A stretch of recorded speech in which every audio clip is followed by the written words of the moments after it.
The moment my father tapped his fork against his wine glass and stood up at the head of the Thanksgiving table, I already knew. I'd seen that look before. The squared shoulders, the slow scan around the room to make sure everyone was watching. He did it every year. But this time, when his eyes landed on me, they stayed there a beat too long. "I want to say how proud I am of this family," he started, his voice filling the dining room the way it always did, like he was addressing a board meeting rather than his own kids. "Your brother just made partner. Your sister closed on her second property." He paused. "We worked hard to give you all every opportunity." He sat down. He never said my name. My sister caught my eye from across the table and gave me this tiny, practiced smile. The one that was supposed to mean, "Don't make it a thing." My brother was already refilling his wine. My mother was straightening the centerpiece. Everyone was moving on, the way they always did. Like the silence where my name should have been was just normal table noise. I stared at my sweet potato casserole and told myself it was fine. It wasn't fine. It hadn't been fine for a long time. I should explain what I do because that's really what this whole story is about. I'm a muralist. I paint large-scale public art, the kind that covers the sides of buildings, community centers, underpasses. I've been doing it professionally since I was 23, which means I've spent the better part of a decade watching people stop in the middle of the sidewalk to look at something I made. Kids pressing their palms against brick walls I painted. A teenager once stood in front of a piece I did in East Nashville for 45 minutes. I watched her from across the street. I don't know what she was thinking about. I think about her sometimes. To my family, what I do is the art thing. My father is a commercial real estate developer. My brother is a corporate attorney. My sister flips properties. My mother ran the PTA of every school I ever attended, and now runs the women's auxiliary at their country club. They are, as my father has said many times, practical people. They believe in concrete outcomes, square footage, billable hours, return on investment. A mural on the side of a rec center in a neighborhood they'd never drive through did not register as a concrete outcome. For most of my 20s, I tried to bridge that gap. I'd bring photos to dinners, talk about commissions, explain grant funding, public art programs, how cities actually budget for this work. My father would nod in that way. He had patient, distant, like he was waiting for me to finish so he could say something useful. My mother would ask if I was still doing okay financially, which was her way of offering to help, which was her way of reminding me that she thought I needed it. My sister was the worst, honestly. Not mean exactly. She was never outright mean. But she had this habit of framing everything I did as a phase. When you're ready to do something more stable, you could always get your real estate license, you know. I just worry about you. That's all. Said with such warmth that I spent years not realizing how much it wore me down. My brother mostly ignored my career entirely, which in some ways was easier. The dinners were the hardest part. We did them constantly. Thanksgiving, Christmas, Easter, someone's birthday every other month, a cousin's graduation, an anniversary. My family loved a gathering, and at every single one, there was a version of what happened that Thanksgiving. My father recapping achievements, my name and the silence. I kept going. I know that's the thing people find hardest to understand. I've heard it in the comments, I've had friends say it to me. Why did you keep going back? And I've thought about that question a lot, because it deserves a real answer. Here's the truth. I kept going because I was waiting for the version of my family that showed up sometimes in small moments. My dad teaching me to drive stick shift in an empty parking lot when I was 16, both of us laughing when I stalled out 4 times in a row. My mother showing up unannounced to a gallery show my second year out of school, standing in front of my work for a long time without saying anything, and then squeezing my hand. My sister texting me a photo of a mural she drove past in another city. Reminded me of you. No context, no follow-up. Those people were real. They were in there somewhere. And I kept thinking that if I just stayed at the table long enough, they'd show up more reliably. That's not trauma. Or maybe it is, a little. But it's also just love. Loving people who don't know how to love you back in the right way.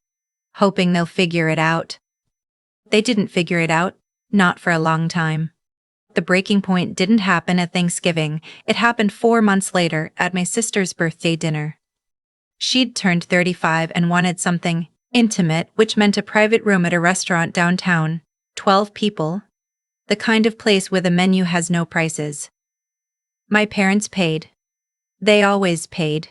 I wore the dress I'd bought for my friend Margot's wedding the summer before and told myself I looked fine. The dinner started the way those dinners always started. Wine, catching up, my brother-in-law telling a story about a deal he'd almost closed, my father asking good follow-up questions. I talked to my cousin Harriet for a while about her new dog. I ate the bread. I was doing fine. Then my sister started opening her cards. It was her thing. She liked to read them out loud, do the whole performance of it. My parents had given her a card with a check inside, a significant one, and she teared up talking about how supported she always felt. My brother gave her a card with a sentimental note about their childhood and she laughed at something I wasn't in on. There was a whole round of remember-whens that I sat slightly outside of, the way I always sat slightly outside of things in this family. Then she opened mine. I'd given her a card and a small framed print, an original piece I'd made about 8 inches square, something I'd spent real time on. Her favorite colors, a small scene that referenced an inside joke we'd had when we were teenagers. The summer we drove to the beach and got caught in a rainstorm and ended up eating soggy sandwiches in the car and laughing until we cried. I thought she'd love it. She looked at it for a second. Then she looked up at me. "Did you make this?" she said. "Yeah," I said. She nodded slowly. Set it down next to the gift bag with the Nordstrom box in it. "That's sweet," she said, and moved on to the next card. "That's sweet." I watched my father glance at the print, and then back at his wine.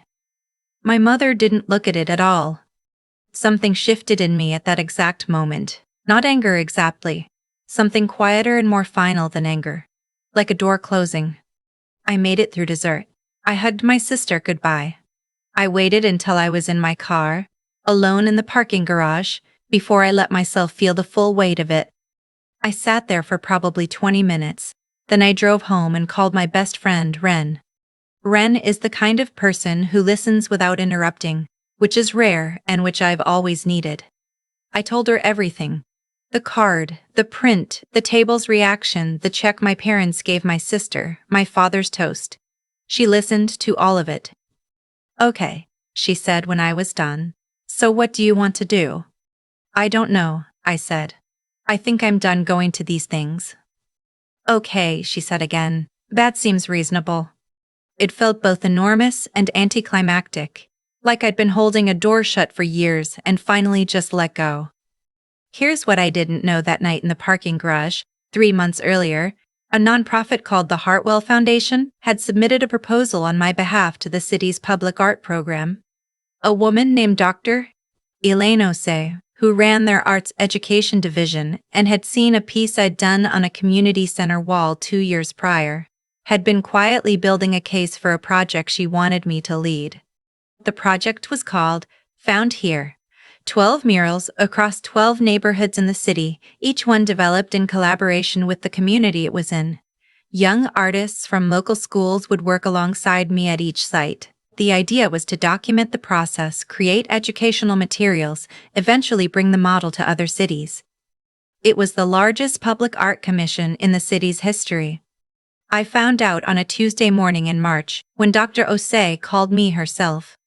I was at my studio, eating cereal at my work table and squinting at a sketch. When she told me, I put the cereal down very carefully and said, "I'm sorry, can you say that again?" She said it again. The total funding was just over $2 million spread across 3 years. My fee as lead artist was the most money I had ever been offered in my life. Significantly more than my brother had made his first year as an associate, which I knew because he'd told everyone at a dinner table once. I didn't say that out loud, I just sat very still and said, "Yes, absolutely yes." I didn't call my family. I know that sounds strange, but I needed to sit with it by myself for a while. I called Ren. I called my college roommate. I called Margot, who screamed loud enough that I had to hold the phone away from my ear. I let myself feel the enormity of it without having to translate it into terms that would land in my family's language. The project was announced publicly about 6 weeks later. There was a press release from the mayor's office, a small feature in the local paper, which ran with a photo of me standing in front of one of my existing pieces downtown. The Hartwell Foundation put it on their website and social media. My father saw it on LinkedIn. He called me that afternoon. "I saw the article," he said. He sounded slightly stunned. "This is a big deal." "Yeah," I said. "It is." "Why didn't you tell us?" I thought about that for a moment. I thought about Thanksgiving and the birthday dinner, and 12 years of dinners before those. I thought about the print sitting next to the Nordstrom box. I needed to process it first, I said, which was true, even if it wasn't the whole truth. There was a pause. Then he said, "Well, I'm proud of you." 3 years too late. 8 years too late, maybe 12. I didn't say that either. "Thank you," I said. We talked for a few more minutes about logistics, details he didn't really understand but asked about anyway. When I hung up, I didn't feel the rush of warmth I might have expected. I felt something more like clarity. The first community meeting for Found Here was held in the East Side neighborhood, in the basement of a church on a Wednesday evening. 30-something people showed up, mostly longtime residents, a few local business owners, a handful of teenagers from the high school 2 blocks over. Dr. Till, Osei, opened the meeting. Then she handed it to me. I'd done community engagement before, on smaller projects, but nothing like this. I stood in front of those folding chairs and told them what I believed, that the mural wouldn't be mine, it would be theirs. I was just the person with the ladder and the paint. Their stories would go on the wall. An older woman in the 3rd row raised her hand. She'd lived in that neighborhood for 40 years. She wanted to know if I'd actually listen, or if I was just saying that. "I'm going to listen," I said. "And if you think I'm not, you tell me." She held my gaze for a second. Then she nodded. Once. Like that was an acceptable answer. That woman. Her name was Miss Althea, and she was 73 years old and had opinions about everything. Became one of my closest collaborators over the next 3 years. She showed up at the site almost every weekend. She brought her grandkids. She brought neighbors who brought other neighbors. She had a running critique of my color choices that I found myself genuinely grateful for. That project changed me in ways I'm still figuring out. It was the hardest work I'd ever done. It was also the most alive I'd ever felt doing anything. My family's response evolved over those 3 years in ways that were sometimes touching and sometimes quietly infuriating. And I want to be honest about both. My mother came to the first mural unveiling. She stood at the back of the crowd with her sunglasses on and didn't say much afterward, but she was there. She sent me a text that night that said, "I saw the way people looked at it. You should be very proud." I saved that text. I still have it. My sister came to the 3rd unveiling and posted a photo of it on Instagram with a caption about, "My incredibly talented sister." She'd never called me talented before. Not in public, not in a way that felt real. I stood in my kitchen reading that caption on my phone and felt something crack open a little. My brother, and this is the one that surprised me, called me out of nowhere one Sunday morning, about 18 months into the project. He said he'd been driving through a neighborhood and seen one of my murals from the highway and had to pull over. He said he'd stood there looking at it for a while. "I didn't know you could do that," he said. "Like, I knew you painted. I didn't know you could do that." I didn't know what to say to him. I think I said something like, "I've always done that." "I know," he said. "I should have looked." That was the closest my family ever came to an apology. And I want to be clear, it wasn't enough to undo years of being made to feel like a disappointment, like a phase, like the blank space at the end of my father's toast. It wasn't enough. But it was something real. And I made a choice, not to forgive and forget, not to pretend those years didn't happen, but to hold what was true at the same time. They'd failed me. They were also trying, in their clumsy, laid way, to show up. My father asked me to speak at a family event last spring. His firm was holding a fundraiser for a children's hospital. A gala. 300 people, open bar. The kind of thing my family does well. He called me himself to ask. "We'd love to have you say something about your work," he said. "A lot of people are interested. The Hartwell project has been very well received." I thought about saying no. I'm not going to lie. I sat with that option for a few days. The version of me from that birthday dinner, from Thanksgiving, from 100 smaller dinners before those, felt like she deserved to say no. To just opt out. To let him feel, for once, what it was like to have someone not show up. But I thought about something Dr. O.C. had said to me once, early in the project when I was frustrated with a community meeting that had gone sideways. She'd said, "The goal isn't to win. The goal is to build something that lasts." I thought about Miss Althea showing up to a wall with her grandkids. I thought about the teenager in East Nashville, standing still in front of something I made. I said yes. I stood at that podium in front of 300 people, including my father, my mother, my brother, my sister, and 2 tables full of their colleagues and country club friends.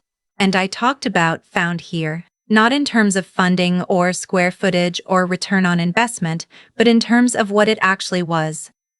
The woman who brought her neighborhood's history in a shoebox of photographs, the 16-year-old boy who painted his late father's hands from memory onto a wall 12 feet high and cried when it was done.